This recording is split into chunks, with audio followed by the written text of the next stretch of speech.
Well, hello. My name is Mauricio Giraldo, and I'm here with a very important guest. This is our third video of our Insurance in Florida series. Again, this is a series of videos where we're educating consumers in Florida about different aspects of insurance. And today we have a very important subject, life insurance. And we do have a very important guest.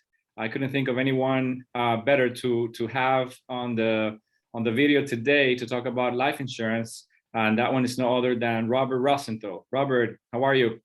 I'm great, Mauricio. It's a pleasure to be here. Thank you. Thanks again for accepting my invitation.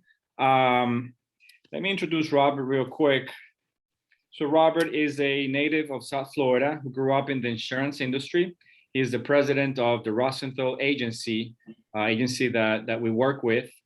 Rosenthal Agency is a brokerage agency founded by his father, Richard Rosenthal, helping agents help their clients with life, disability, annuities, long-term care, and life settlements for over 60 years. 60 years in the market. Robert represents, or the Rosenthal Agency represents over 50 carriers in the industry. Robert uses his extensive underwriting experience to negotiate the best possible rating, regardless of health history. That's a pretty impressive history, Robert. 60 years in the business. Congrats. Yeah, well, you know, my dad actually got in the business when he was 18 years old. I'm sorry, when he was 19 years old. And, you know, most said he wouldn't make it because when you get in this business, you're usually selling to people within 10 years of your age, you know, when you get started. And, you know, selling to 9 to 29-year-olds isn't a very profitable way to build a business. But he got into the brokerage side of it, where he started helping brokers help their clients, which expanded the age base that he was really dealing with, because he wasn't dealing with only his clients. So okay.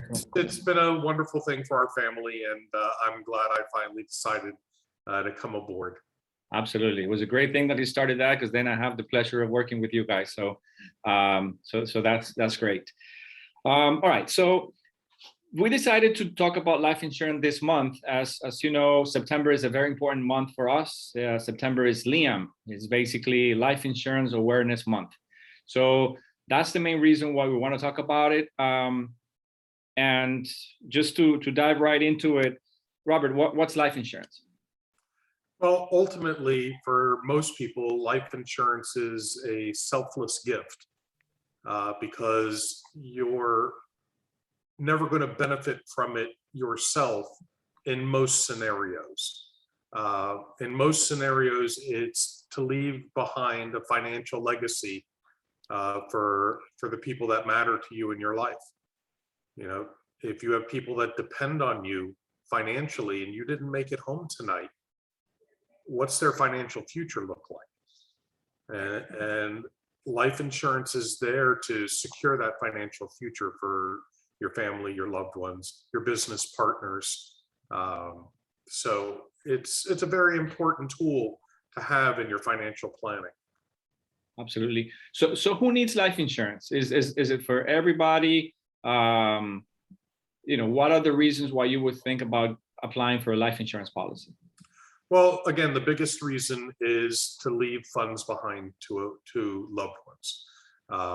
But business owners use life insurance. You have a business partner, and if there was a death of a business partner, and you wanted to the survivor wanted to maintain control of the company that they built together, you know, the business partners would have a buy-sell agreement, and they would fund it with life insurance. Because, you know, life insurance provides big dollars for pennies on the dollar. You know, you pay a small premium, and, you know, God forbid something happens, you have a contract in place where the business now receives the life insurance funds and they buy out the remaining family, and it's usually contractual. So, you know, it's a set plan and a way for the business owner to put their plans for the future in place. Now, for individuals, you know, again, it's back to income replacement. The biggest problem when somebody dies is the family loses their income, their ability to financially survive. And receiving a big tax-free pool of money from a life insurance company that can be invested wisely can greatly help a family. Now, there's many different ways to buy it. A lot of families or a lot of purchasers of life insurance have a specific need. I just want to make sure my mortgage is paid off, or I want to make sure there's enough money for college education. There's all sorts of reasons to buy life insurance, but it's sold to anybody from birth. I have even one company that will cover people at age 90. And that's about the limit to when you can buy life insurance. So basically, we're talking about a tool that can serve many purposes, depending on your needs, depending on what you're looking for. You can just get it. And something you mentioned that is very important that many people maybe don't know is that the proceeds of the death benefit, when it's paid, it's tax-free. That's huge. That's correct. It's tax-free. Now, the one thing you need to keep in mind, if it's a business scenario, you don't want the IRS to see that you wrote it off. If you write that off as an expense, then the death benefits are taxable. But otherwise, there's really no question in the taxability of the benefits. It's tax-free. Right.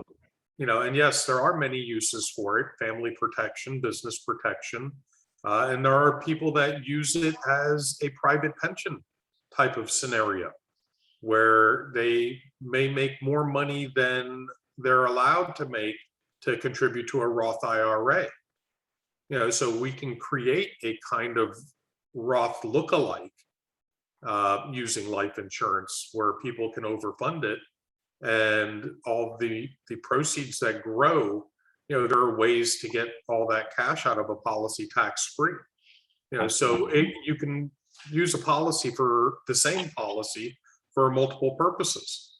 There you go. Exactly. That's exactly right. I mean, to me, life insurance is a tool that everybody should have. Of course, there are some requirements and some limitations. What are some of those limitations, Robert? Like, who wouldn't be able to apply for life insurance?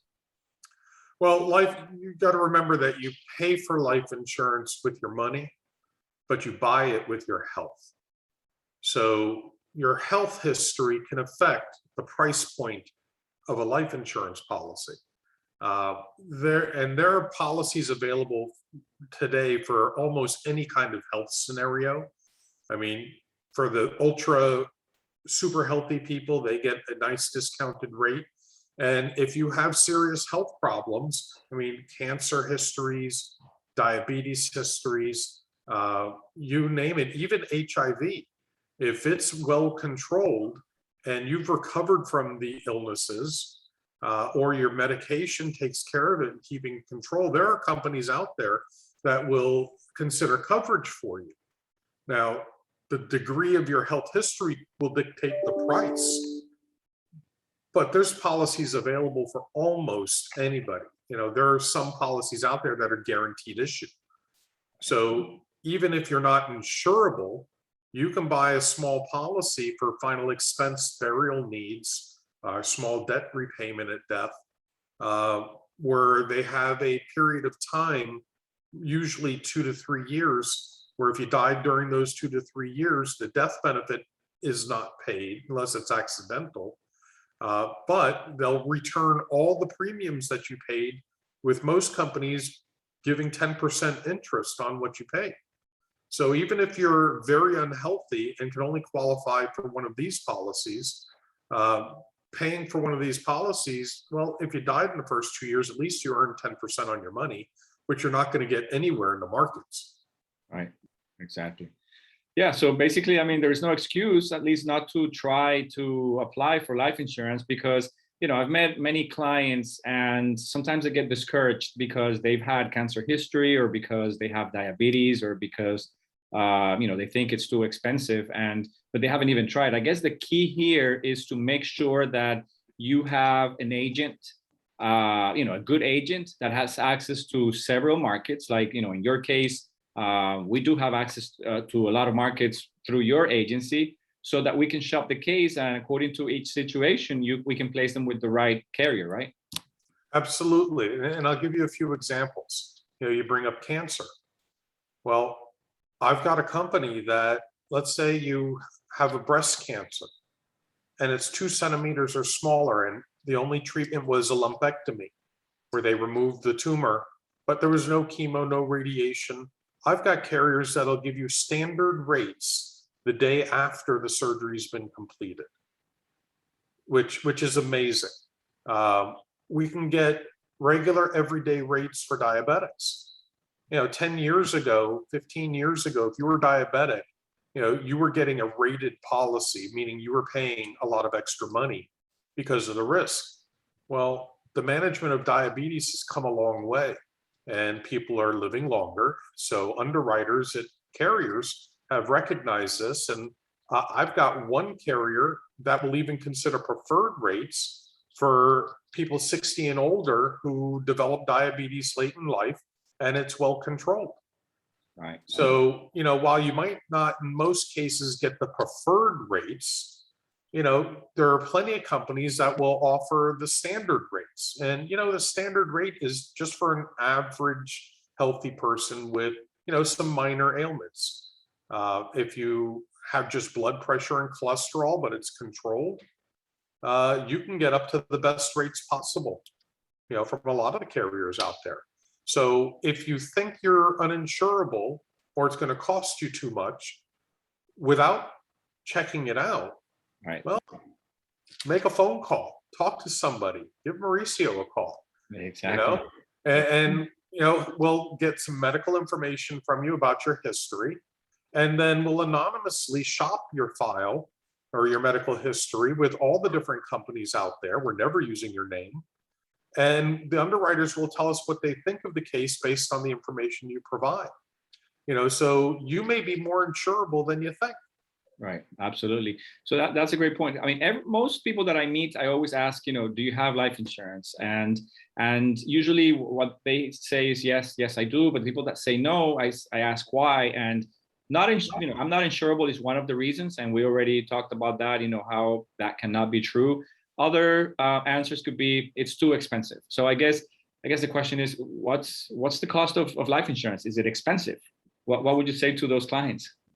Well, the policies, it just depends on what you're buying, because you can buy everything from a temporary policy that's designed to really only be there for 10 years, or a temporary policy all the way up to 40 years, depending on your age.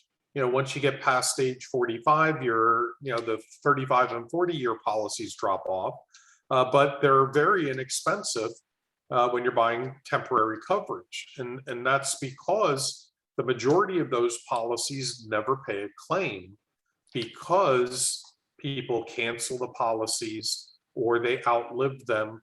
But if you're the one that didn't outlive your policy, well, it will pay the tax-free death benefit to your family. So temporary or term policies are a great tool to help supplement permanent policies, or if it's an affordability issue, some coverage is better than no coverage. Mm-hmm. Now, if you're buying permanent insurance, it's designed to be there forever. Some of them have cash value build up over the years that you can either borrow against your policy, you can cash in your policy.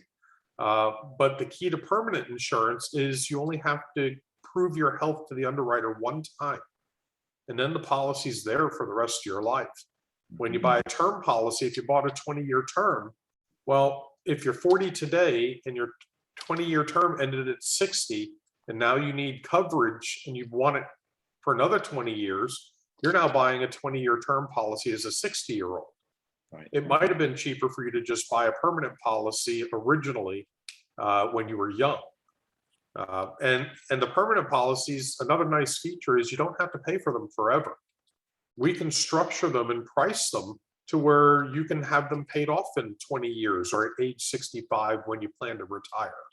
That way you have the coverage, but you don't have the expense in your retirement years. Right. So again, going back to the main thing is we have to understand what are your needs, what is the motivation to buy life insurance, you're afraid of leaving someone completely, with no financial assets, to live if you're not there. That's one of the issues. So basically, affordability is it depends. It depends, but it can definitely be addressed depending on the type of insurance that you want to get and for how long, and depending on the health. So those are great questions. Or it's just finding more information in order to come up with the right solution for each client, right? Well, that's right. And like I said, having a policy to protect your family if you have people that depend on you is, no matter what kind it is better than not having a policy. Absolutely. Yeah. So, another answer that I get is, but applying for life insurance is too complicated. It takes too long. What would you say about that? well, it just depends. There are policies out there now where we can apply today and get answers the same day. Right. Sometimes the carriers that have those really rapid approval processes, the policies cost more. They're taking a little more risk because they're not taking as much time, or they're using automated systems to do the underwriting. And it just depends. The biggest factor that really delays the approval of a life insurance policy is if the carrier should happen to want to order a copy of your medical records, we're at the mercy of the doctor's office to release those records. Right. So if you do need life insurance, when you're talking with your broker, we can always figure out whether or not, based on your health history, if medical records are going to be needed.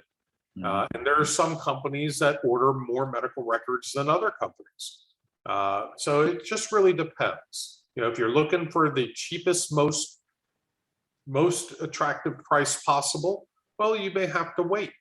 And then there's the rest of the underwriting processes. It's just not time. Some carriers require you to do a physical exam. And, during COVID, lots of people out there didn't want strangers coming to their house to take a little bit of blood and urine and to ask medical questions. Right. And, carriers rapidly adapted to COVID. And there's a lot of companies now that will give you the opportunity to get exam-free underwriting, where you do a telephone interview or an electronic interview where you answer your own questions online. And then they'll check the Medical Information Bureau, they'll check your prescription history reports, your moving violations. And if everything matches up and you were honest on the application and they don't see a reason not to need an exam, a lot of carriers will approve life insurance without a physical exam. And I've got carriers that go all the way up to 3 million. And if there's extensive medical records available, possibly up to 5 million without doing a physical exam. Absolutely. I think technology has played a big role in this, because recently, most of the cases that I've worked on, I've gotten approval in as long as 48 hours. And they haven't even asked for a urine test or a blood test, which was not the case before. Normally you had to submit the test results with your application and then wait a few days to get an answer. But lately, it's taking 2-3 days and no exams required. Well, and underwriting is always changing. If you were declined in the past, don't make that thought that you're declined forever. Right. If you got declined today by one company, it doesn't mean all companies will decline you. I work with brokers who also work primarily with one company. That's who they work for. And they'll get a decline or a highly rated case. And I'll have other companies that'll give that same client a standard and sometimes even a preferred rate. It's just some carriers don't like certain health conditions, like sleep apnea. If you're using your CPAP machine and your sleep apnea is under control, most companies will only give you at best a standard health class rate.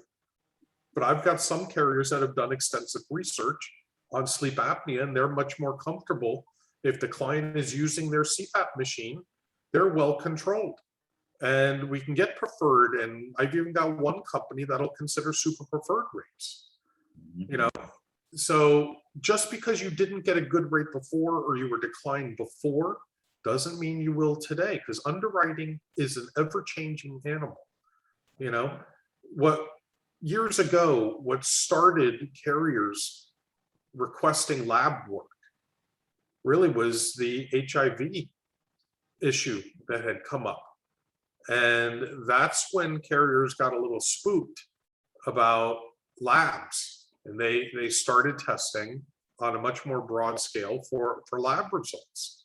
And you know, it's come full circle today, where now lots of carriers are offering lots of coverage without the need of exams or lab work, because they're relying on the medical records and the information. You know, they can look at your prescription history report, and if you're not taking any medications and there's no diagnosis in your file of any kind of health issue, well, they're relying on that now. Right. Another big area for people is tobacco use and marijuana use.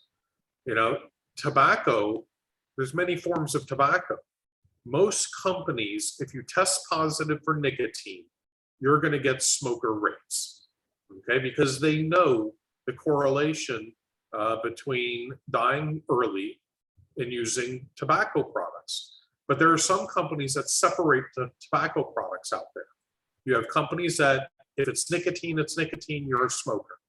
And then you have companies out there that will allow you to smoke an unlimited amount of cigars or any other kind of nicotine other than cigarettes, hookah, vapor, or e-cigarettes. If you have, you know, the nicotine patch or the gum, pipes, chewing tobacco. I've got companies where you can test positive for nicotine and still get non-smoker rates, as long as you haven't used a cigarette in the last 12 months. Right. Okay. Very good. So basically, insurability shouldn't be an issue. I mean, of course, there are some that may not be insured because they have very serious illnesses or whatever. But in most cases, we're able to find a carrier for each of the situations. So I guess that's the final message in terms of that, right? Yes. All right. Now, the other thing that I usually get asked is, okay, so what is the right amount of coverage that I should get, you know, for death benefit? What would you say to that? Well, it varies. Each situation is different, but I can tell you what an underwriter would approve you for. And for the average, you know, family, for regular life insurance coverage, you know, it's difficult to say your life has a monetary value, but they have to place some sort of criteria and value to determine how much people can buy based on their circumstances. If you're making $20,000 a year, you're not going to qualify for a $10 million policy. You know, so the purest form when you're looking at life insurance, the basic reason for life insurance is your income replacement for your family should you die. So the criteria is, how many years do you have to retirement? Well, if you're 40 years old, you typically have 25 years to retirement at age 65. So the number of years you have to retirement multiplied by your income is how much a carrier will approve you for, without question. So if you're 40 years old, you know, and you're making $100,000 a year, well, how much do you qualify for, Mauricio? 25 times your income, 2.5 million. If you're making $30,000 a year and you're 40 years old, you can qualify up to, what's that, 750,000. Right. Replacing your total income over the next 30 years. Granted, it's based on what your income is today, but you're getting that money tax-free and you're getting it in one big lump sum today.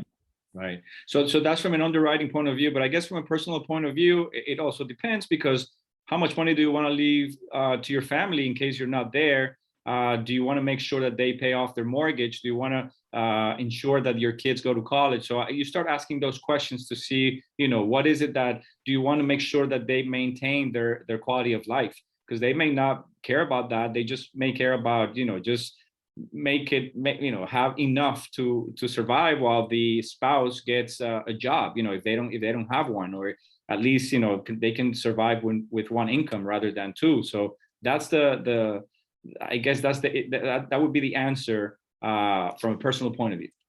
Yes, it's different for every individual. It just depends on what you feel you would like to leave behind for your family, what situation you would like to leave them in. We get there's a lot of life insurance sold under the term mortgage protection. Right. Anything that pays when you die is life insurance. I don't care if you call it credit life, mortgage protection. It doesn't matter. It's all life insurance if it pays when you die. So we get a lot of mortgage protection cases where people just want to pay off their mortgage if they die. My spouse makes a good income. She can support herself just fine. I just want to pay off the mortgage. Right. And so they buy, quote, mortgage protection. But if you're buying it from the companies that are selling mortgage protection, a lot of those are targeting people with higher cost, quicker underwriting products. So, you can accomplish the same thing with just regular life insurance and, take the time to deal with a broker who's willing to help you find the best deal for you. Because the best deal for you may not be the best deal for me, or the best company for you may not be the best company for me. That's right. That's right. And then one of the last things I want to touch on is sometimes when I ask people the question about life insurance, they say, "Oh no, I'm good. I have coverage through my employer." What would you tell those people? That's great. I'm happy to hear you have something. But what most people don't understand is employer-based coverage is temporary. You're not going to be with your employer forever. Your employer can leave you tomorrow, or you could leave your employer tomorrow. And there goes your coverage. Now, if it's portable, then you can take it with you. Most companies make you convert it to a permanent policy that really aren't very good quality in most cases. So, if you have coverage that's available to you at your employer, I look at it as a bonus because it may not be there tomorrow. And the biggest factor is, if you only get coverage through your employer, 10 years later, you leave your job or the job leaves you. What happens if your insurability has changed? Your health has changed. Right. Now you're buying life insurance or attempting to buy life insurance at an older age and possibly with medical conditions. Yeah. So, what the employer gives you is, for me, it's just a bonus. I would not rely on that as your primary source of coverage. Absolutely. Yeah, that's exactly what I tell them. You should not rely on your employer or depend on your employer to have your family covered. So that's a great point. Now, Robert, just the last thing, you touched on COVID briefly earlier. How has COVID affected life insurance? If you had COVID, are you still eligible for life insurance? Have the prices gone up due to COVID? So, based on our current situation, how has that affected life insurance? Well, two things occurred when COVID hit. It forced carriers to be more streamlined because of the no exam issue. A lot of people didn't want to do it. The other thing is there's been no price changes because of COVID. Okay, there are no exclusions because of COVID. So if you have a policy and you die of COVID, every company will pay the claim. Okay, it's just an illness. So if you have an enforced policy now, you don't have to worry. They will pay the claim if you die of COVID. Now, if you contracted COVID in the last year and 3/4 now, year and a half, we're dealing with this. Year and a half, right? It's just going to depend on the severity. Some people just get COVID and it's like having the flu for a few days, and then other people are hospitalized. Well, carriers look at that differently depending on the severity. If you are hospitalized, carriers may postpone offering you coverage for a period of time.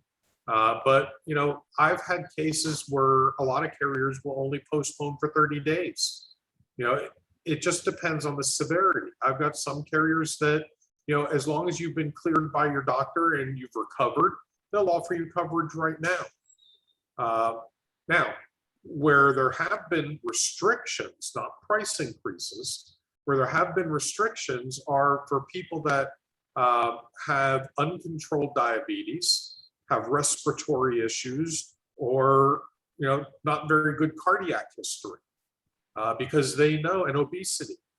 Although there are some carriers where they haven't changed any pricing for obesity, just in general.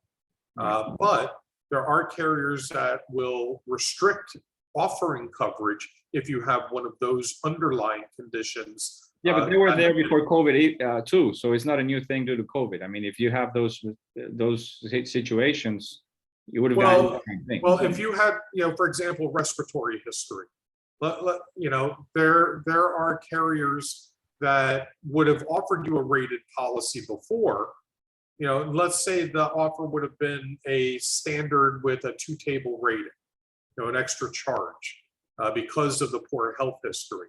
Today, they may not offer to a person who had worse than standard rates with a respiratory condition. Right. But if it was other than a respiratory condition, well, they would still offer a rated policy. So again, every case is different. And that's why it's important, even if you've been declined, to call somebody who's willing to shop for you and find the carriers that will offer you coverage. Again, no two companies out there underwrite exactly the same. Right, exactly. So, Robert, you've been very kind with your time. I guess that the main message here is I wanted to use, I guess, the timing. It's September, and I want to make sure that we create awareness of the importance of life insurance. If you don't think you have enough, or if you haven't, you've been rejected in the past, this is the time to apply. Make sure that if you love your loved ones and you want to make sure they're protected in case you're not there, reach out to an agent like us and start the process and see what you can get. Like you said, it's better to get something than just being uninsured and leaving your family behind with no financial, asset as a life insurance policy in case something happens to you. Well, and the other thing to keep in mind, if you already have life insurance and you're protecting your family, congratulations. But what's really important is to do policy review, because the same exact product, the same exact death benefit, from the cheapest company to the most expensive company, the price can range from, let's just say, $1,000 for the cheapest company, $5,000 for the most expensive company for the exact same coverage. The question is, who sold it to you? Because in most cases, people aren't out there shopping for life insurance. They talk to a broker, and the broker sells them whatever they sell them. One of the things that, I know Mauricio, is great at is doing policy review. So if you have coverage and you just want to see if you can save money, well, let's do a policy review for you. Because, if you can save 10, 15, 20% in premium, whose pocket's it better in? Yours or the insurance companies? Yeah. I think it's better in your pocket. And the other thing is, if you have a term insurance policy, then you may want to extend that term, because if you got it, 10, 15 years ago, and it's a 20-year term insurance, I mean, it's going to be gone in five years. So you better reshop it and extend that coverage. If you're still healthy, then, you definitely need to do that. Well, that's a great point. But even if you're not looking to extend coverage, let's say you bought a 20-year term policy 10 years ago because you only want coverage till you retire. Right. Well, now you have 10 years left, which is equal to a 10-year term, and you're paying 20-year term rates on that policy. Right. It's very possible that a 10-year term policy today, giving you the same scenario that you have now, could be cheaper than the 20-year term you bought 10 years ago. That's a great point. Absolutely. You're right. You're absolutely right. All right, Robert. So thanks again. You've been wonderful with this presentation. Hopefully this will help create awareness of the need of life insurance. And I guess we'll be in touch. Mauricio, you have a wonderful day. You do the same. Thanks, Robert. Thank you for the opportunity to help you. Thank you. All right. Take care. Bye-bye. Bye.